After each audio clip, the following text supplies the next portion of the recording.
Hi guys, thanks for tuning in.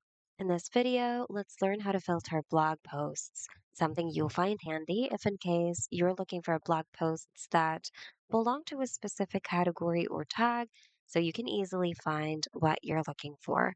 Here's how you can do it. On your site's dashboard, go to blog on the left and go to posts. Now, simply click on the filter tool or the filter button right here and a panel on the right will appear. Here, you can filter your posts through dates, writers, categories, etc. Simply select from the choices, and relevant posts will appear on the post list. And to see all of your posts again, click on Clear over here to clear your filters.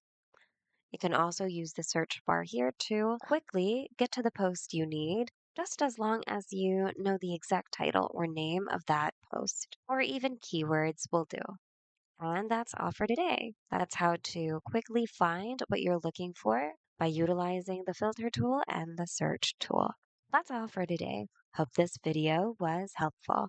If you need more Wix tutorials, check out our channel and consider subscribing as well. Thanks for watching and see you guys in the next video.